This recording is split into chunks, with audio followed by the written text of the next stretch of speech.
And let's talk Oscars. Hey.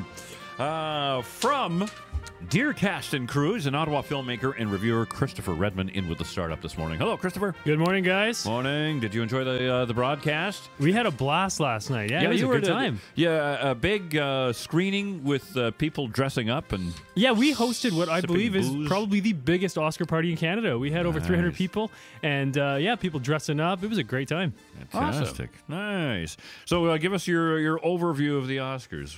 Yeah, the Oscars last night. Well, it was a good time, and there was a lot of great films nominated, and I'm calling this the socialist Oscars. Okay. I think there was such a distribution of wealth last night that everybody really went home a winner. There was, all the big, if you look at the 6 big prizes, you have Argo winning Best Picture, right. But then you have all the different actors. Every actor came from a different film. Silver Linings Playbook, Best Actress, Best Actor, Daniel Day-Lewis, Best Supporting Actor, Django, Best Supporting Actress was for Les Mis, and you also had Best Director, Ang Lee from Life of Pi. Right. And you also had Michelle Obama presenting Best Picture. So I figured at this point for sure Lincoln's going to win, right? Yeah. You got Michelle Obama there presenting. It was kind of like a couple years ago when they brought out Steven Spielberg, George Lucas, and Francis Ford Coppola to present Best Director, and Martin Scorsese was nominated, and you're going, I wonder if the old boys club is going to, reward Scorsese. But no, surprise, it went to Argo.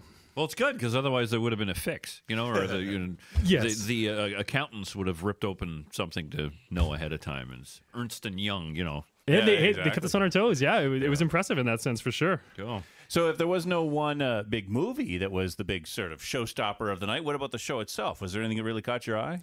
Well, I thought Seth MacFarlane did a good job. He started off a little slow, I felt, but what I thought was great about him was his best material he kind of peppered throughout the show. Normally they really top load it and they kind of get all their good stuff out up top. But I mean, one of his jokes that he had about when they're talking about Lincoln and saying how there's been a lot of great actors to portray Lincoln. A lot of these men have really done a fine job, but the only person to really get in Lincoln's head is John Wilkes Booth. A lot of groans, but come on. There's some good stuff there. Yeah, it was fun. Yeah, the opening bit with Shatner did go on a bit long, didn't it?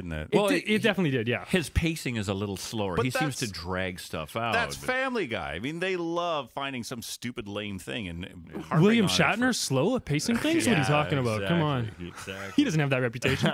But he was just one of a bunch of Canadians that kept popping up. Yeah, you know what? Canada got some love last night. I think the biggest thing for us would be maybe Michael Dana, who wrote the score for Life of Pi, but also Ang Lee, when he won, he put a special mention out for the Canadian team that helped him create that film. Right. And even Ben Affleck, when he won Best Picture, he made sure to throw in a little extra love for Canada. We all know how much heat he's been getting about Argo. Yeah. Some of the tweets we were getting last night saying, I wonder if the sequel or the next thing Ben Affleck's going to do is a movie called Argos, and it's about how the Americans started the CFL.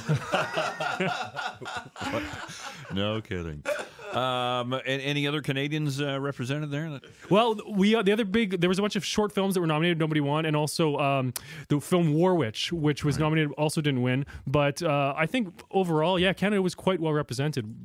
Good stuff. And when you think through the actual show, I mean, music all the way through the production, it was interesting to really bring that up. And you got to wonder why they don't do a little more music sometimes in this program. Yeah, they find a weird balance. And this year was great because they actually played favorites. Normally they say either we're going to show all the people singing or we're not going to have anyone. Yeah. So I remember last year I was really disappointed because they didn't have any songs, and I wanted to see that Muppet song. The Am I a Man or a Muppet? Right. Love that. I wanted to see that performed, but they didn't do it. And this year they said, you know what? Adele's a star. You're going to perform. Yeah. Scarlett Johansson sang one of the songs. I don't know if you know this. That was nominated for best song, and so they played a big clip of it. She didn't present, but some of the other songs, like Life of Pi, has a song, Lullaby of Pi. They just skimmed right through it when they're announcing it. Right. So they really played favorites. But that Adele song, my God, at our screening, there was over 300 people there, and I mean, it's noisy. People were having a good time clapping, and when she went on, it was a showstopper. I mean, it was quiet there. Everyone was really loving it.